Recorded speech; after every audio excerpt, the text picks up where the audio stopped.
Opinions Unqualified.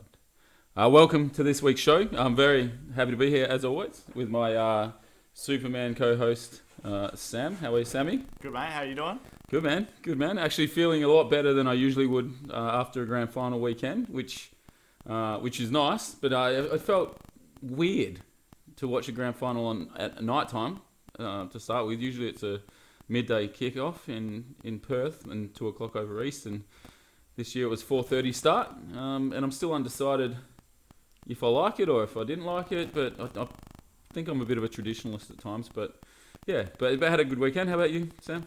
Yeah, it was good. It was pretty quiet. Obviously by no drinking. Yep. Yeah, keep it down low, keep cool. But yeah, it was weird with the grand final being a bit later. It was funny at about half time because we were mates, and then I was like, I'm going to go jump in the pool. Yeah. And I went to go, stand. I stood in the pool, and then I was like, "Where's the sun gone?" I was like, "It's kind of cold. I'm in the shade. It's cold." Like I was expecting half time to be like it was a perler of a day, so I was like, "It's got to be hot." Yeah. And I was just standing there like, "What's going on?" And then it just all clicked all of a sudden. I was like, "Oh, it's like 5:30, 6 o'clock." Yeah. No, it was actually really, really quite weird. I had enough beers for both of us. I will admit that, but Thank you. yeah, it was a little bit weird. But the weather, it's interesting you mentioned that. The weather the last 3 days has been phenomenal. Magnificent. Yeah, it's starting to get that time of year where I'll start getting the daily snaps from Sam heading down to the beach so that I can sort of sit there with envy. Yeah. So anyway, the other thing that I wanted to discuss is we have our Seantern back. Yeah, Seantern's here. Hey guys, good to be back. It's been a couple of weeks. So yeah, he's back on board, and he's on a health kick as well. So I don't know what it is with you young fellas, but you've decided that your body is a temple, and you're going to feed it the right things. So we'll see how long that lasts. 4 weeks. Yeah, you're on 4 weeks. Yeah, you're on the 4-week grind. Yeah, I mean, I don't know. I was there the other day, and I was like, you know what? I need to start getting back to the gym, start being healthy again. I was really lacking with getting busy with work and uni, and it's just like, what am I doing to myself? Yeah. I know it's effort and everything else, but what about my own health? Yeah, right? You do. You got to look after yourself. You really do. And I was talking to a friend of mine the other day about going to the gym versus working out at home, because I've got a nice enough setup now to do everything I want to do, and I've really enjoyed working out just at home. I can put the music on and just come and lift, and I think we live such busy lives now. Trying to find the time is half the issue. So if you've got a convenient way to work out and and do those things, I think it helps. So it's good. I'm proud of you boys. Thank you. Means a lot. Yeah. So talking about young, fit males, the AFL Grand Final. I just want to touch on this a little bit because I look at that game and I look at those athletes, and I think some of the things that they can do are just phenomenal. Like the speed of the game, the skills involved in that game, the physicality of it as well. And it's just amazing in sport when you see an athlete like Dustin Martin just rise to another level. And I'm not a Dustin Martin fan, I'll be honest, but after watching that game, I'm like, man, that dude's the real deal. And I know he's won a Brownlow, and I know he's won 2 Norm Smiths before, but to get best on ground in 3 separate grand finals is just something that you never hear of. The fact that he was able to stand up 3 separate occasions, in the biggest game of your life to that point, is pretty incredible. So I was thinking, does he, with a performance like that, and I know you guys aren't super footy people, but does that separate him sort of from the field now? Because everyone's like Michael Jordan, 6 MVP, 6 championships, 6 MVPs, finals MVPs. That's what separates him. Is it the same with Dustin Martin in footy? All I want to say about Dustin Martin is anytime there's a bender on the other side of the game, you got to back him, don't you? Yeah. I think that's almost like the kick for him. Like, if I win this game, the bender's going to be unreal. Yep. And there's no stopping him. Yeah. He's motivated by a different force, isn't he? Yeah, he really is. So I thought that was phenomenal, just seeing him do that. And then I was sort of thinking to myself, if you were to, in our sport that we love, which is basketball, if you compare, say, Dustin Martin to like a basketball player, who would it be? Oh, that's a tough one. There's probably a bit of Dennis Rodman in there. Oh yeah, some mad. And I'd love to have it like the first show, Dennis Rodman to dinner. I think that'd be insane. Dennis Rodman, and then he's got to have someone that's some sort of just big time player. Yep. Which Well, is he at the? Well, I guess if you call like Gary Ablett Michael Jordan, or is Dustin Martin better than Gary Ablett Jr. now? Well, that's a tough question, Nick, because my football knowledge doesn't.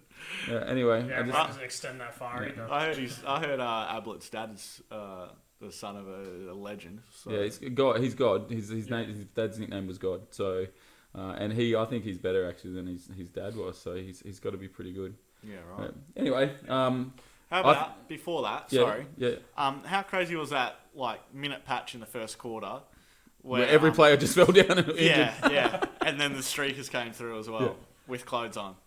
Oh no! I couldn't believe in this day and age, particularly. Yeah, it's a way streaking with clothes on. For do your job right. Yeah, that's it. Yeah, come on. If you're streaking, you got to be naked. Yeah. Well, it was crazy because I had a few bets on, and I did. One of my bets was Gary Ablett for Norm Smith. Yep. Just because I thought, last game of his career, he's got to go balls to the wall. Yeah. It's like chance, $19. So I was like, I'll put $1 on that. Yeah. And then that happened, and I was like spewing. Like, You know what's funny? Because I had a couple of friends here, and we were watching it, and they had punts on as well. And one of my friends, through the same company, had a punt on him to win the Norm Smith, and the betting agency messaged him and said, "Look, we're going to refund because of what's happened. We're going to refund your bet." And the other dude, they didn't get that same message. Yeah, right. Yeah, it's bizarre. I don't know if it it was a certain type of bet that he did, or if it was a multi or something. But I think it's interesting that one person that bet through the same agency got a message to say we're refunding you, and the other one didn't. Yeah, that's weird. I didn't get refunded. It's got to be something in the terms and conditions for that one. Yeah, and I wouldn't refund you anyway. It's part of sport. People get injured. So look, from my perspective, you're gambling on it. That's why the odds are what they are. Yeah. So I thought that was quite interesting. Yeah. It's funny though because I actually watched the Instagram video of the two guys that streaked. Yep. And look, it was quite funny watching. I'm not gonna lie, because it was funny. It was like one dude, and he's like, "Oh, it's been my dream to kick a goal in the AFL Grand Final ever since I was a kid." Yeah. And then they're like, "You know what? Like, this is our one chance. It's at the Gabba where that must be where they live or something." Yep. And like, this is our one chance to kick a goal at the AFL Grand Final. Yeah. And like, we're doing it. So they bought the tickets, printed printed the shirts. Bought their mate that must have recorded a Tigers jersey so he could blend in. Yeah. And then their thing was, they're like, we want to do it early so it doesn't affect the game. Yeah. Okay. Respectable. Yeah. And they were just like, oh, we just wanted to kick a goal. Did he end up kicking a goal? Both of them kicked the goal. Really? Yeah. Man, that's incredible. I'm not sure it's worth 10 grand or whatever the fine is. Is that what it is? Yeah, I think it might even be more than that. But yeah. How many views has the Instagram got? I don't know, but they got 1.2 million followers on Instagram, so they might make that back. That's it. They're big time. It actually might be worth it. So but watching it at first when I seen it, I was like, oh, it's a bit, but then watching that video, I was like, I kind of get it. I'll respect those guys now. Yeah. I get it. I get that. The other thing I want to talk about with regards to this game is there's probably two things, but the one thing is dealing with nerves. So it's the biggest game of your life, and I'd like to think like we've both been in big games before, and had people perform at a really high level on a big game, and everyone approaches it differently, like how they deal with the anticipation of the big game and the nerves that come with that. For you guys who have played in big games, what are some of the things that you guys do to calm yourself so that you can go out there or jack yourself up? I don't know what you do, but to perform at a high level when it matters. I think it's important just to breathe. Yeah. And then the thing that kind of has always stuck with me is that nerves are just excitement. Yeah. You know, to try to turn that, I guess, the way that you view the signs that your body's giving you, that you are nervous. It's like, well, I'm just excited, you know, I can't wait kind of thing, instead of being like, I'm so nervous. Yeah, that's probably the biggest thing for me. Yeah. Seantern? See, I gotta calm it down. I know like nerves are good, but I just feel like I play better when I'm more calm. So usually mine's like, I'll get nervous the day before, and then I actually will like just watch TV, have to just watch Netflix, take my mind off it, and then before the game, it's like preparedness makes me actually feel less nervous. Like I gotta go get shots up, I gotta practice some handles, just get my mind ready, and then I'll just listen to music right up until the game. Yeah. It's usually my little routine. Yeah. Yeah. I think the key word for me and what's worked for me fairly consistency over my career playing and coaching is routine. It keeps me grounded. So I know what I'm getting into. I remind myself that it's another game. I've done it a million times before. And then sort of just go through, you know, my steps, what I need to get done and go through my process, which sounds a little bit like cop-out-ish, I guess. But I think it's finding what grounds you, not grinds you. You probably don't want to get ground. That's it, yeah. But yeah, so I think, you know, anyone sort of that's going into that moment will have different things, but, you know, and all of us were a little bit different there as well. So it'd be interesting. I wonder what someone like Dusty did before the game. He's probably listening to heavy metal and thinking about the bender at the end. And then I've known guys who like have to have like beers before the game and stuff like that. Like it all depends on whatever your routine is, I guess. Yeah. Oh, wow. Yeah, I actually know some coaches that have coached at a really high level that like to have one or two drinks before a game because it sort of settles them and nerves them. I couldn't. Like I need to be completely clean in my system and ready to go like mentally clear. Because I feel like the decisions you're making impact not just yourself, they impact a lot of people. So I want to make sure that I'm as clear as possible. I got an interesting one from the young blood. So we're driving home from training tonight, and he's like, "Oh, Dad, you got the pod tonight?" Like, yeah, we got the pod tonight. And he's like, "Oh, I get to see Sammy twice because Sammy's his coach, and he loves Sammy." But he goes, I think you guys should talk about, and I think this is quite interesting. What would you call, if you owned a pro team, what would you call it?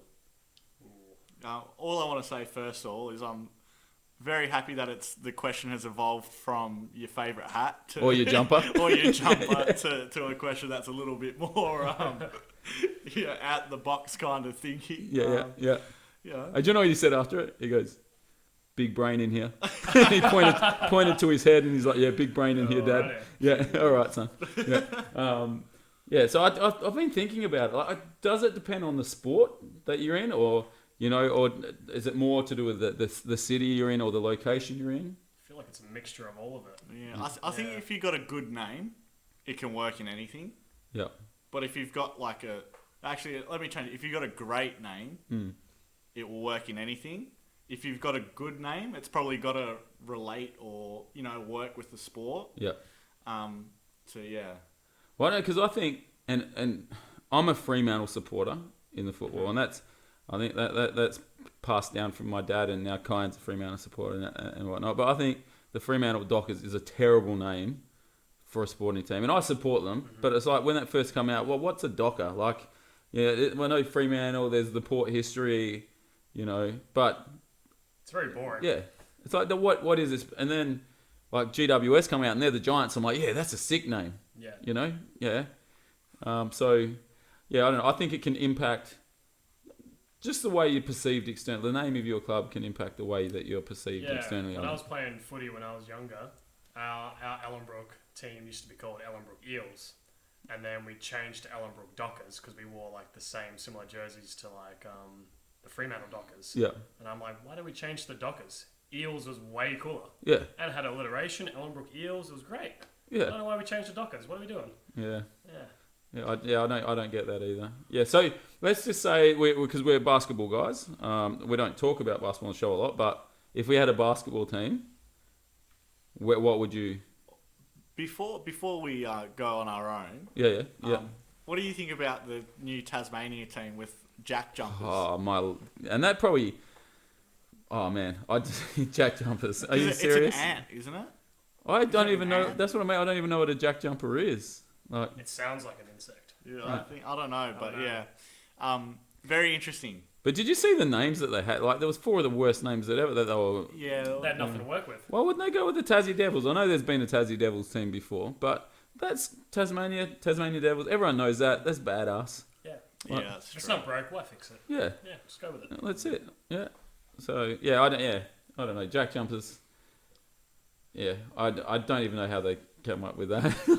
I think someone might have paid some money like, to be involved there. So yeah, I don't know. I just think it's a hard one. It just doesn't work. Like, does it have to be synergy within, the title of the town, like, or can they be completely different? Like the Ellenbrook Eels, there's synergy there,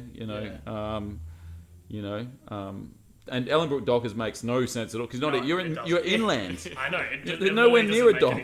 Like, We're very far from a dock. I don't get it. it's probably the worst decision ever now that you've And it was called that before, like years ago. There was nothing around us. Yeah. I don't know. It makes no It sense doesn't. at all. But it's like, because you know what name I used to love What was as a that? kid? What's The that? Seattle Supersonics. Supersonics. Yeah. That is an unbelievably cool name. I don't know why they ever got rid of it. It is a good name. That's a cool name. Like, and when they went to Oklahoma, like the franchise moves, but why wouldn't you call them the Oklahoma Supersonics still? Like, because the Supersonics is a cool name. It is. I feel It is. It is a good name. for a non-animal name. That's a good name Yeah. because I think animal names are clearly like the coolest. Like wolves, bulls, like they're world renowned. Like you look at eagles. I'm not a big Eagles fan, but Eagles is a cool Still name. Yeah. That's a cool name. Hawks, cool name. Sharks. Sharks is cool. What team's the Sharks? East Fremantle Football Club, Oh, the Sharks. yeah. I don't know. Like then there's terrible names like Ballarat Bull Ants. Bull. Like Watch out for the bull ants. yeah, that doesn't send shivers down my spine if you know what I mean. It should. They're dangerous, but Yeah, they hurt too. Yeah. When they bite you, they hurt. That's an interesting one. So I guess, say your suburb, Edgewater. Yeah. Like if you had a Edgewater Disclosing team, my personal information Yeah. on a public forum. what would you like? Oh, gee whiz, that's say. Can you come back to me, please? Yeah. oh, I'm thinking it's tough. I kind of like the idea of like the demons. I like Demons. Yeah, Different. I don't know. I don't really know of anyone called that. Perth Demons. Yeah, Yeah. that'd be cool.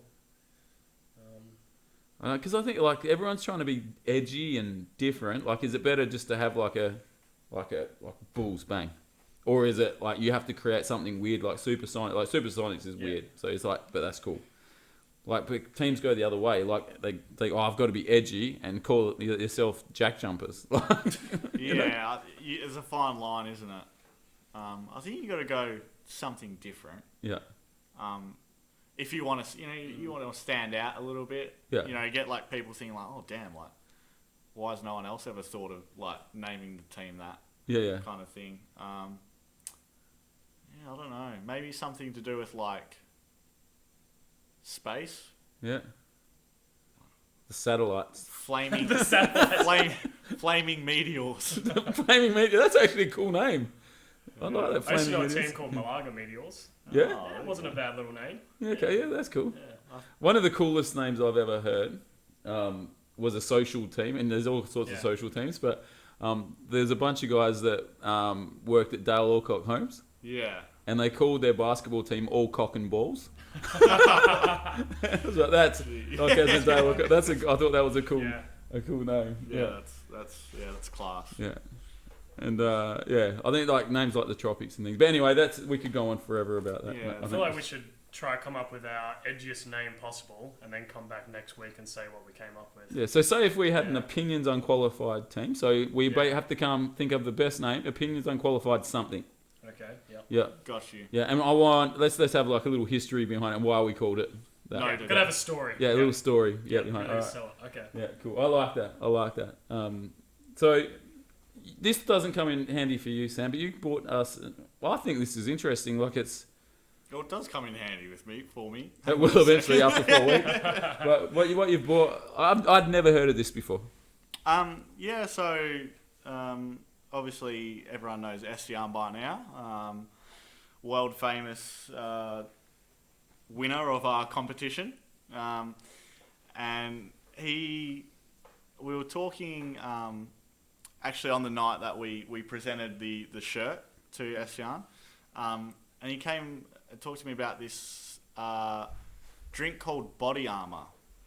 Yep. Okay, and it's I think it's only a little like a shot, kind of 100 ml, and you drink it before you drink, and it's supposed to reduce the effects of your hangover the next day.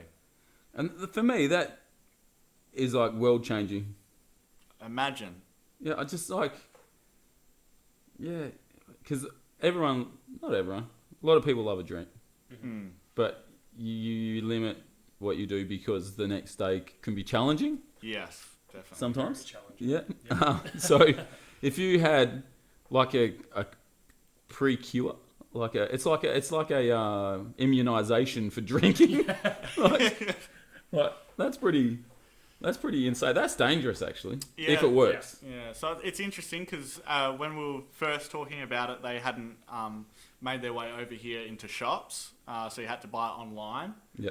And then now I looked, and there's some stores around Perth that are selling it. So after my 4 weeks, I will be purchasing. I don't know. Maybe I do like a little vlog. Yeah. On the Instagram story, me drinking it. How do I feel? How does it taste? I'd like to join you in this trial, Yeah. this experiment. So I think it'd only be fair if I indulged as well, Yeah. because I'm a little older as well, and probably hangovers. Get more data. Yeah. I think the more test subjects we have, the better. Yeah, Yeah. good. So yeah, we'll do that, and then we might all have a little video the next day on how we're feeling. Yep. I think like anything though, like say we try it and then we go out and finish a keg each, you're probably still going to feel pretty ordinary the next day. Yeah. But I think it's got to be like what you'd normally drink. Yeah, I think that's what we mentioned that before we started. Yeah. Sean said, I've heard mixed reviews, and like I was saying, if someone drinks one of those and it's just like, well, that's a free pass to do whatever I want now. Like, sorry, mate, you're probably... I can drink everything. Yeah. Like, you're probably going to cop it still. Yeah, no, I agree. So I think that's going to be interesting. But I'd never heard anything like that. Obviously, you hear about the magical hangover cures, like, for me, the Powerade and the Twin Pole the next morning. Not that they make Twin Poles anymore, but a nicey pole. I tried doing drinking Hydrolite and stuff like that before drinking, and I do notice a little bit of a difference the next day. So I wonder if it will be similar to that kind of experience. Yeah. But the key thing is you still got to eat food. Yeah. So I tried that not eating food. It didn't do anything. No. Felt maybe worse. You need to eat food. Yeah. Yeah, I think that's the key for me. I know I'm the worst when I don't eat. I need to eat before. That's the key, I think. But anyway, we'll find out as it is. We had a bit of romance then. Yeah, we had a nice little Friday night. Yeah, we had a nice little Friday night date, me, you, and Jacinta, which was really, really lovely. And we've been I've been pretty excited since you mentioned this anyway, that this movie was coming out. And as soon as I saw, I was like, look, that's Friday night. We'll get Sam around, and we're gonna watch the new Borat. And I'm telling you now, from my opinion, I can't wait to get your opinion. It did not disappoint me at all. It was very nice. So I just, I thought it was good. So I guess for me, it was a little slow burn to start because they were recapping a few things. It was, yeah. They had to sort of set the tone. Yeah. But once it got going, you just laugh. You just laugh so hard for so long, and I couldn't believe the first one was 14 years ago. Yeah, it's crazy how long it's been. Oh, wow. Yeah. So yeah, it was quite interesting. But what were your thoughts now? What's your takes out of that? Yeah, it's good. You gotta put all props to Sacha Baron Cohen Oh yeah. with what he does. His type of comedy, very edgy, but he's amazing at what he does, and how he outsmarts some people into doing or saying and what he wants them to, or something like that, is just insane. Yep. But how good was his co-star? Oh, the co-star was unbelievable. Like, I stole the show for me. Yeah, Incredible.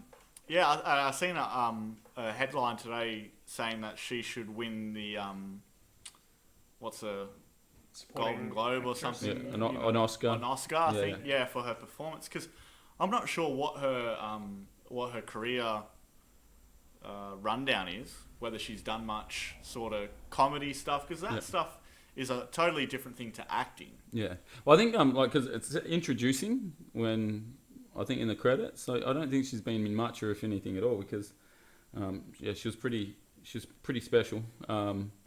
It's worth watching it just to see her.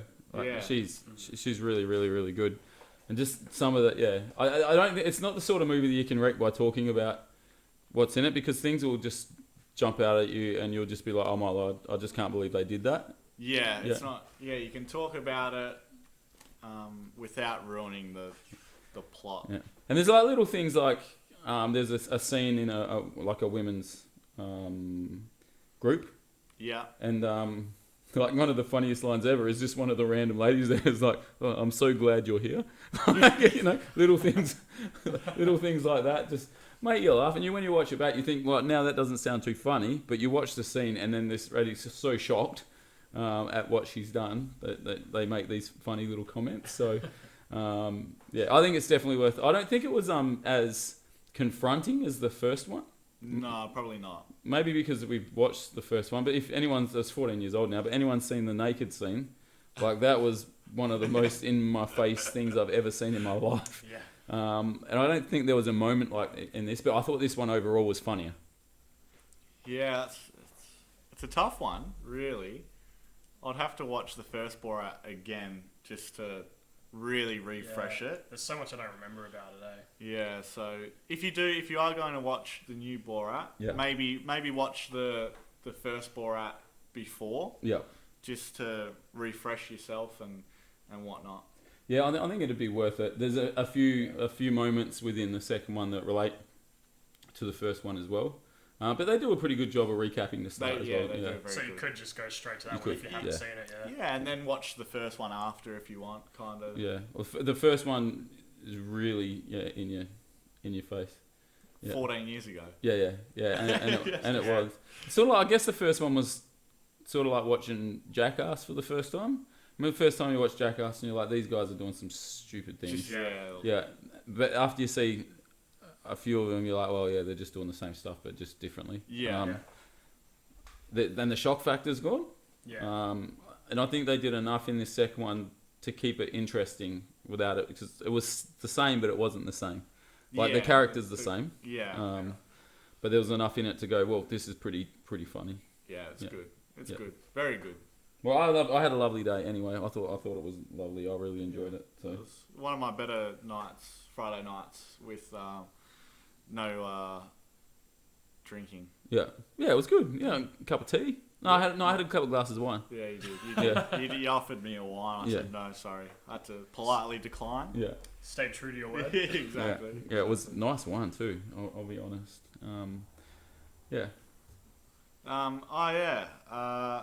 Netflix. We like to do a little bit of Netflix talk. And a show that I like dropped their third season, I don't know, a week or so ago, maybe. Yep. And I'm sure you know who David Letterman is. Yeah, I know David Letterman. Yeah. He had a talk show. Late night. Late night. He has a Netflix show called My Next Guest with David Letterman. Yep. And he interviews famous people. The last one I watched was just before I came here. Yep. With Lizzo. I don't know if you know her. But the one before that was Kim Kardashian. Okay. West. Kim Kardashian West. So Oh, I forgot about that. Yeah. It's quite ridiculous. So, yeah, it's just very interesting. He's very good at interviewing, I guess. Ask the right questions kind of thing.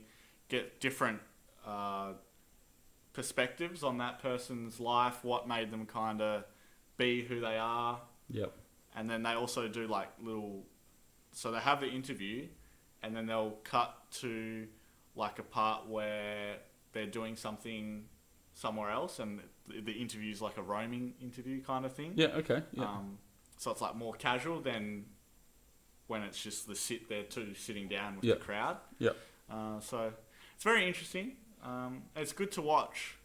I used to watch a similar show with Jerry Seinfeld. Oh, Comedians in Love Cars Getting that. Coffee. Yeah, Unreal. Comedians I was Cars just Getting about to Coffee, yeah. mention that. Love Yeah. that.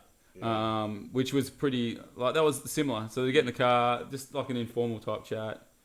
I used to really enjoy that, but I think a lot of these talk shows, like interview shows, I feel like sometimes they're scraping for good guests. So there's a few sort of episodes you're like, well, I probably didn't have to watch this one. Yeah. I don't know if this David Letterman one was like that, but I felt like that with the Jerry Seinfeld one. There was a couple of episodes I was like, oh man, that's not even that funny. Yeah, but a lot of them were good, but yeah, I usually just picked out all the ones that I wanted to watch and left like, I don't know, 5 or 6. Yeah. Yeah. Letterman's definitely... I don't think there's one episode where I've been like, who is that? Yeah. Yeah. Like I think one before was Dave Chappelle. Yeah, he's funny. Yeah, so like there's a lot of good... Talking about a good show, the Chappelle show was something different. Oh, that was so I good. don't think I watched that, eh? Are you serious? Yeah, I wow. think I missed that. Is that on man. Netflix as well? No, No, I might have to YouTube that yeah, one. Your older brother did not do his job. The Chappelle show, yeah, do some research this week, and next time you're on the show, I want you to give us a little recap what you thought. Alright, sounds good. Yeah, it's That's homework. yeah, it is. Yeah, it's you won't regret it. Yeah. Yeah, it's probably the fun. And I saw Dave Chappelle live actually when he Really? come out here, and hilarious. He's one of the funniest dudes I've ever seen. Rick James, bitch. I've seen that. Yeah. And he's like, what did the 5 fingers say to the face? Slap! I'm Rick James, bitch. So, I find that hilarious. So you watch that back, and yeah, there's a few in there, but we probably won't mention on our pod because it's probably even a bit risque for us. So, but you need to you need to watch that. That's something that I grew up watching as well. You would have been really young when that came out. Very young. Probably, Very Yeah, young. and then you see him in like movies like Con Air where he's sort of half serious, and you're like, yeah, wow, that dude was big time for a period. Yeah. You've been on prac. Yeah. Yeah, so I think this is always an interesting conversation with the Seantern because he's a practicing teacher and he's been out in the field for a little bit of time. But you mentioned you didn't want to talk about this, but I actually think this is quite important and quite interesting subject. You've been teaching protective behaviours or discussing protective behaviours with your class. Mm-hmm. And I think it's with my kids going into school now, they're something that's really important. And there's probably not enough parents that are reinforcing these ideas at home, but we won't go into that. But what are some of the things you're covering in a subject like that? Like, it's actually quite interesting to me. So what I've done so far is just signals your body gives you if you are in an unsafe situation or a safe situation, and kind of the difference of an unsafe feeling, for instance, if there's a dark alleyway, Yep.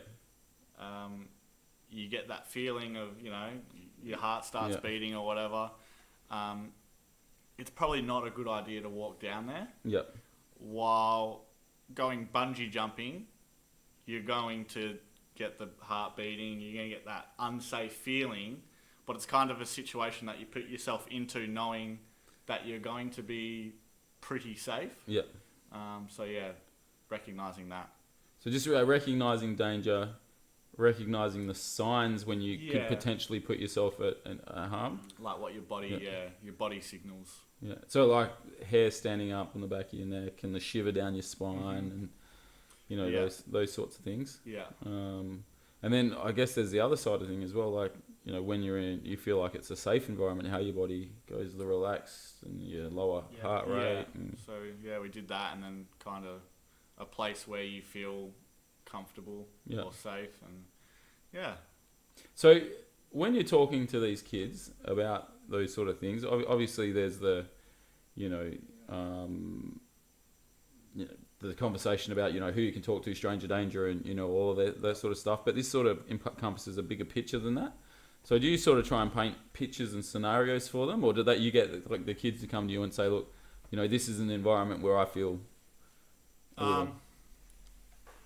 So I did street, like street smarts, kind of being safe in the street. So I had a few like a paper that had scenarios, not scenarios, but it was like walk in a street where there's good lighting.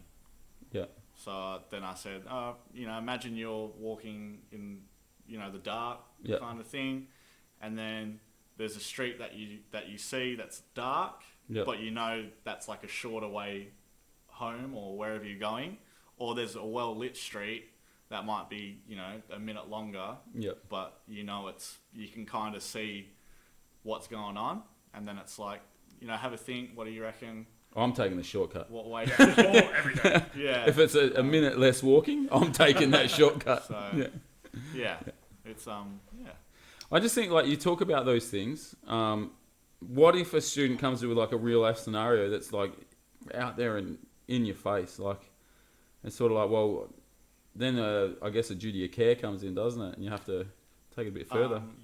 If it's personal, I did some of this in uni. If all the kids can hear, and it gets to the point where you're like, oh, it's probably not good that everyone knows this. Yeah.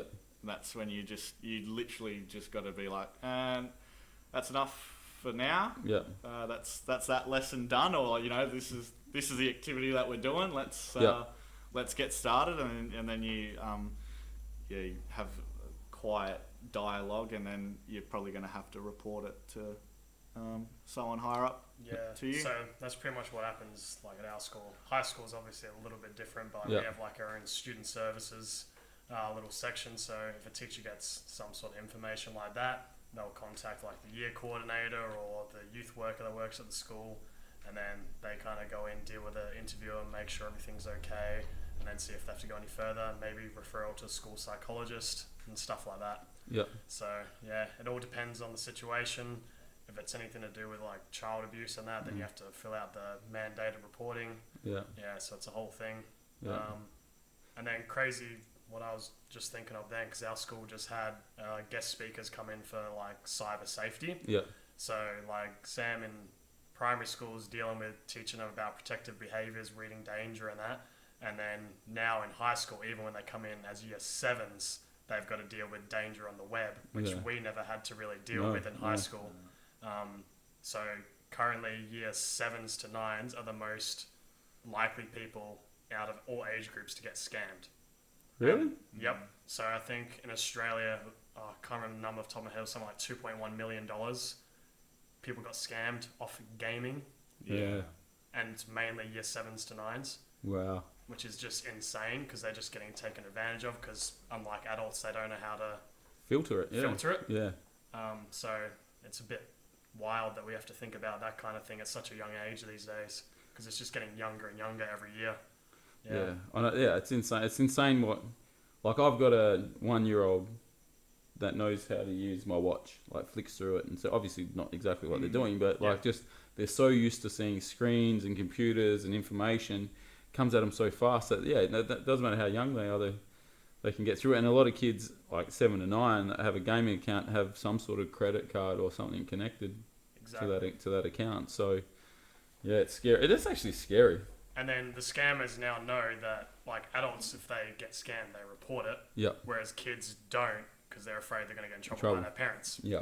Which obviously, if I was a kid, I understand. I probably would have done the same thing. Yeah. But that's the issue. So they're getting scammed, not reporting it, and the scammers are getting away with it. Yeah, yeah. Because nobody knows. Yeah. Yeah. Wow. Wild, isn't it? Yeah. Yeah. I think with that, so obviously you talk about situations and scenarios, dark streets or whatever. Is there anything like?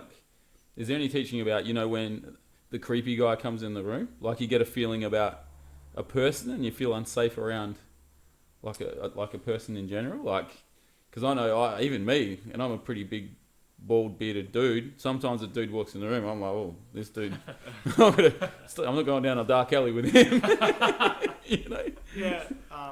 Yeah, we did a bit of that. Like if you see a group of people, coming up in the where you're walking to, kind of thing. Like, what can you do? Change across the road and walk on the other side, or just do a 180 and just walk back and all that kind of stuff. So, yeah, it's more deep. It's deeper than our usual conversation, but I thought it's something interesting, and hopefully it gets people talking. Anyway, what I'd like to see is more parents talking to their kids about these things, because I work in the school as well, and I see a lot of the parenting is left to teachers, which is quite sad really. These are conversations that obviously need to be reinforced at a school level, but I think probably parents need to take the front foot and do that. But then some parents I know probably aren't responsible enough to even have those conversations, as well. So, yeah. Last thing I'll probably talk about is we had our wind-up for the end of season just on Sunday. And it was awesome. It was good. But it sort of... it got me thinking. So you win a championship. Yeah. And then you have the wind-up and it's closed and then it's done. Yeah. It's just quite crazy. Like, it's crazy how much time and energy and effort we put into these things. And then it's just like, bang, we've moved on. Like, you've won one... Have you won one before, Sam? Yeah. Is the same feeling for players? Like, because as a coach, I've started recruiting already and I've moved on. So, is that the same for players or? Yeah, it is a bit. It's just on to the next. Yeah. Just next thing mentality, I guess. It's like anything, really. So yeah, we put on. Oh, I just can't believe. And I'm not going to stop putting my energy and effort in it because I love it and I want to keep winning. But you put all of that for this one day, and then it happens and it's incredible. But then it's like, well, all right, where to next? Yeah, well, it's a lot like that. It's like, getting probably getting like a promotion at work or something like that. You get it and you're like, sweet. And then, after the first week or something, you're probably like, okay, cool. Like, what can I do next? Or like, what's the next step that I'm going to take? Yeah. So yeah, sort of back to zero again. Yeah. So you run your marathon and that's like, all right, cool. I ran my marathon. That was awesome. Good result. I've either won the marathon or I haven't. All right, now I've got to start the new marathon. Yeah. I'm back to the start training for the next one. Yeah. So yeah. Anyway, I think that's an interesting thought when people have worked so hard to accomplish something, and we've spoken about it before. Look, there's a sense of relief, maybe more than jubilation. Like it's just relief that you achieve what you wanted to achieve, and then the grind is real. I now get what people are talking about. Yeah. So cool. You know what? This is the usual time of the podcast, Nixie. Yeah, we're there. Thanks to everyone that continues to listen. I'd love to say a listener base is getting bigger, but I wouldn't have a clue, Sam. So we haven't done any analytics in a while. But, thanks for listening. Thanks for supporting us. Keep sharing us, hashtags, all that stuff. Really good to have the Seantern back on board. Yeah, it's great to be back. Yeah. We should take a picture of the Seantern. He's come in a state uniform, guns out, sun's out, guns out. I look great. I'm just going to say that. Yeah, nice fresh cut to it. Looks like a fresh cut anyway. I think it's very fresh. Yeah. We've got a very good there's a gradual decline in attire, I think, as we go down, which is it's good. But the usual stuff. There's that one T-shirt. Yep. That's left, which we are thinking of when we will do that auction or whatever we decide. Still need to do a pool comp. And we still need to do a pool comp. Obviously, we've hit quite a busy time in all our lives. So we're doing our best to keep the podcast going. Yep. But some of those extra curricular and activities and stuff like that are slowly.